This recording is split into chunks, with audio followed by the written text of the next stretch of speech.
Let's be honest. If you've hit 30 and that ring still isn't on your finger, the world starts looking at you as a deficiency.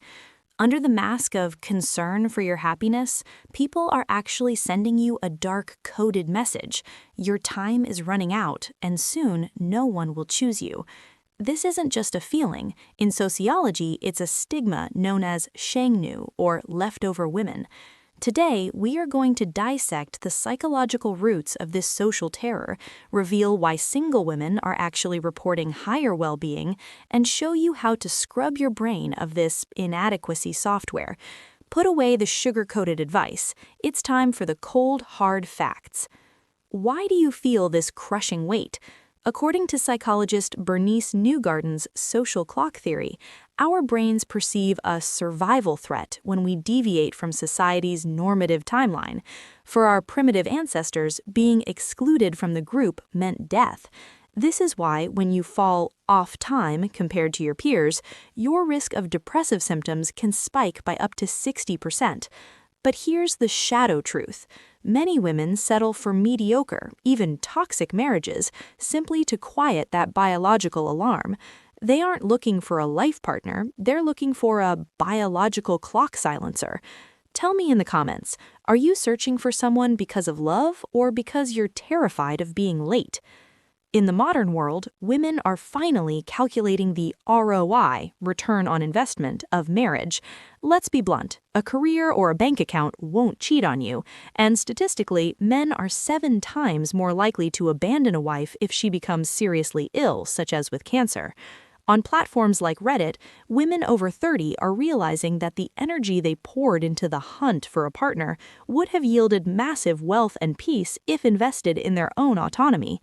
If a marriage requires you to erase the professional and personal identity you spent 30 years building, that isn't a success, it's identity homicide. Do you keep picking the wrong people, or do you find yourself running from intimacy? This isn't bad luck, it's your internal working model. If you have an avoidant attachment style, you might be using your independence as a shield to avoid true emotional depth. If you are anxious, you view marriage as a rescue, which often ends up suffocating your partner.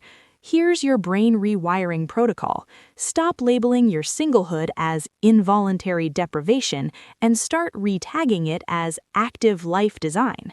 Research proves that those who view singlehood as a voluntary choice experience significantly lower levels of romantic loneliness than those who feel stuck being single. Here's a fact that isn't sugar-coated. Single women, on average, are happier than single men. Why? Because women possess the emotional literacy to build deep social networks that compensate for the lack of a spouse. Men, conversely, often rely on women for free emotional and domestic labor, meaning they gain more from marriage, while women often lose. But a warning for the shadow side, single women with 0 social ties are at the highest risk for digital isolation and the lowest happiness levels. Rewire your brain. Loneliness is not the absence of a partner, it is the absence of a connection with yourself and your community. The bottom line? Being single over 30 isn't a malfunction, it is a declaration of autonomy. You do not have to follow society's social clock. You are the architect of your own timeline.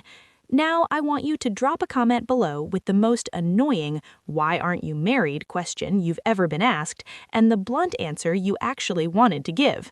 We're building this community not to feel guilty, but to remember our power. Subscribe because in this space, nothing is ever sugar-coated.